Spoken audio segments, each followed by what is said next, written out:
तो यही तस्वीर है जो देश की तकदीर को बदलने का भी काम करेगी।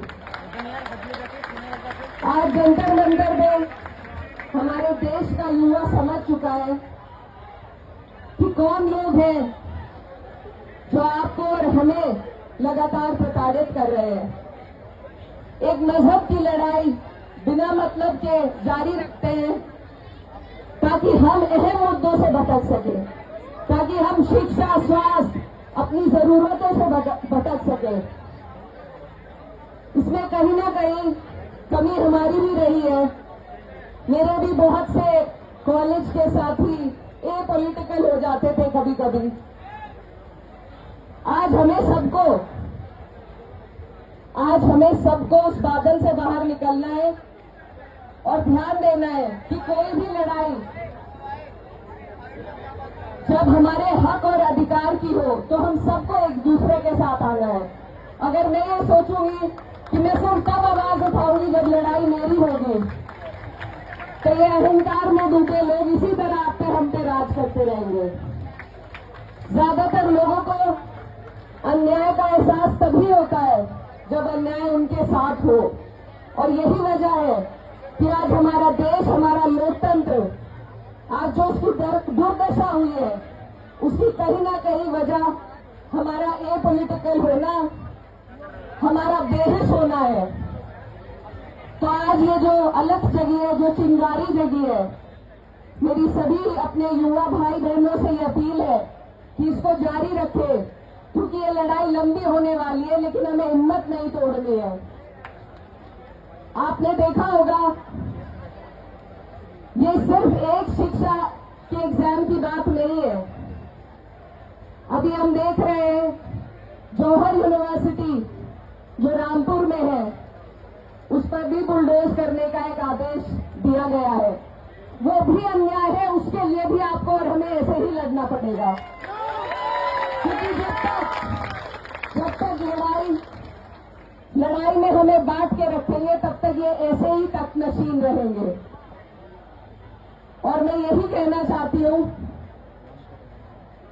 कि अगर हम लोग इकट्ठा ना हुए, एकत्रित ना हुए, तो हमारे बच्चों का भविष्य इसी तरह अंधकार में चलता रहेगा।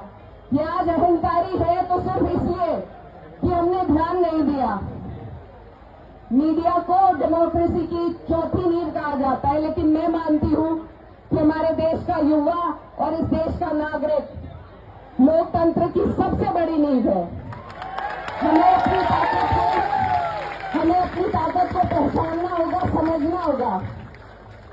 जब हम अपने घर का निर्माण करते हैं, घर बनाते हैं, कोई इमारत बनाते हैं, तो सिर्फ मिस्त्री के सहारे से नहीं छोड़ते, रोजाना उसकी देखरेख, उसकी देखभाल में हम ध्यान देते हैं। और आज हमने अपने देश को ऐसे लोगों के हाथ में छोड़ दिया जो अनपढ़ हैं, जाहिल हैं और जो इस देश के बच्चों की पीड़ा को नहीं समझते हैं। तो ये हमारी भी गलती है, और आज मुझे उम्मीद है कि आप और हम सब मिलकर इस गलती को सुधारने का काम करेंगे। यहां से ये प्रण लीजिए कि आज के बाद हम इस सरकार को अकाउंटेबल होना, इसकी मॉरल रिस्पॉन्सिबिलिटी लेना सिखाकर ही यहां से उठने का काम करेंगे। और ये बहुत मुश्किल काम नहीं है। हमसे पहले यहाँ पर हमारे हरियाणा के, पंजाब के, पश्चिम उत्तर प्रदेश के भी बहुत लोग हैं जो आपको बताएंगे कि किसान आंदोलन में 13 महीने वो आंदोलन चला था और हमारे लोगों ने बैठकर उसे चलाया था, और झुकी थी ये सरकार। आपको और हमें बस हिम्मत रखनी है, हमें अपना जज्बा बरकरार रखना है इन्हें झुकाने के लिए। और मुझे उम्मीद है पूरी कि आप और हम ऐसे अड़े रहे तो ये सरकार जरूर झुकेगी। आपके सामने ये सरकार जरूर झुकेगी। और मैं सरकार को सिर्फ यही कहना चाहती हूँ कि आपसे पहले जो सच यहाँ गद्दा नशीं था, तख्त नशीं था, उसको भी अपने खुदा होने पर इतना ही यकीन था, लेकिन अब सिंहासन खाली करना पड़ेगा क्योंकि जनता जाग चुकी है। इस बात को, सर की कुर्बानी को आपको और हमें याद रखना उनका साथ देना है।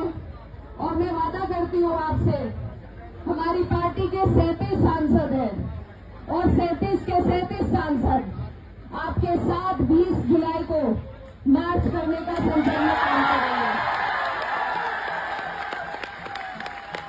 मुझे पूरी उम्मीद है कि विपक्ष के भी सभी लोग और भी बहुत लोग आएंगे, लेकिन अपनी पार्टी की तरफ से मैं आपको ये यकीन दिलाते जाना चाहती हूँ और आपके इस जज्बे को, आपकी इस स्पिरिट को सलाम करती हूँ कि आप यहाँ भूखे प्यासे इस गर्मी के हाल में बैठे हैं एक ऐसी सरकार से लड़ने के लिए जो अंग्रेजों से भी बदतर है।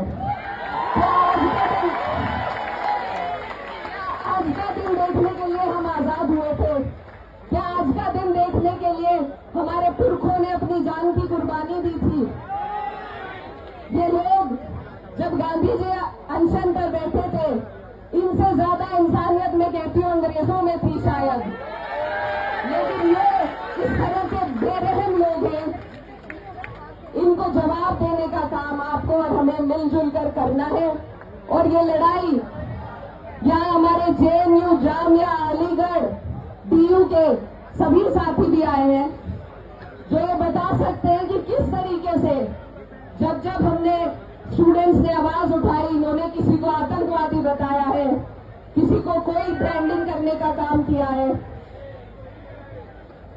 इन लोगों से लड़ने के लिए आज हमारे पास सिर्फ आप लोगों की ताकत है और आप अपनी ताकत को समझकर खड़े होइए, लड़िए इन आज के अंग्रेजों से, क्योंकि लड़े बिना हमें कुछ नहीं मिलने वाला। हमारे पुरखों ने लगाया था और आज के अंग्रेजों को उनकी औकात दिखाने का काम आपको और हमें मिलकर के करना है। अपनी बात को मैं यहीं पर खत्म करना चाहती हूँ।